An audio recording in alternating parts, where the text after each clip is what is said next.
হুজাইত ধুমুহাৰ তাণ্ডৱ প্ৰচণ্ড ধুমুহা বৰষুণৰ প্ৰকোপত চুই হ'ল হুজাইৰ কেইবাটাও অঞ্চল। ধুমুহাৰ প্ৰকোপত কুমৰাকটা অঞ্চলৰ গড়কাপ্তানি পথত বাগৰি পৰিল দুজোপা গছ বাগৰি পৰাত যাতায়াত ব্যাহত হৈ পৰে হুজাই আৰু ৰায়কাটা সংযোগী পথ। ঘটনাস্থলীত SDRF বাহিনী উপস্থিত হৈ গছ কাটি পথ মুকলি কৰাৰ চেষ্টা অব্যাহত ৰাখিছে।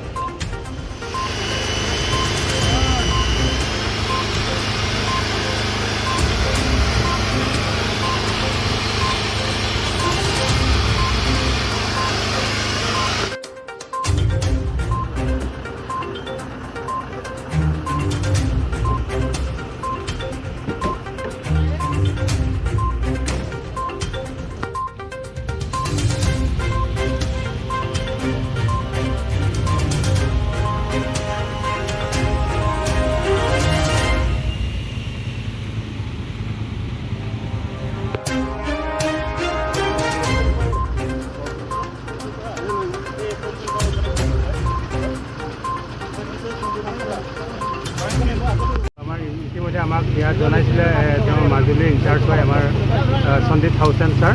তেখেতে আমাক ফোন যোগে জনালে যে এই ধুমুহাৰ ইয়াতে ডাঙৰকৈ এজোপা গছ পৰি গৈছিলে, তো ৰাস্তা ব্লক হ'ল।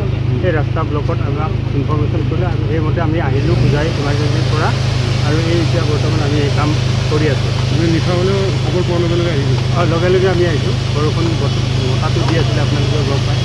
তথাপি আমি আহিছোঁ। এতিয়া কিমান সময় প্ৰয়োজন হ'ব ৰাস্তাটো এইটো বেছি টাইম নালাগিব। আমাৰ ইতিমধ্যে আমি এতিয়া এই কাটাৰ চলি আছে, আমি আধা ঘণ্টাৰ ভিতৰত কামটো ফিনিচিং কৰি দিম। ৰাস্তা মুকলি হৈ যাবগৈ, চিন্তা কৰিবলৈ কেইটা গছ পৰিছে? হা, গছ কেইটা পৰিছে? গছ এজোপাই আজিকালি আমি দেখিছোঁ, এজোপাই গছ পৰিছে।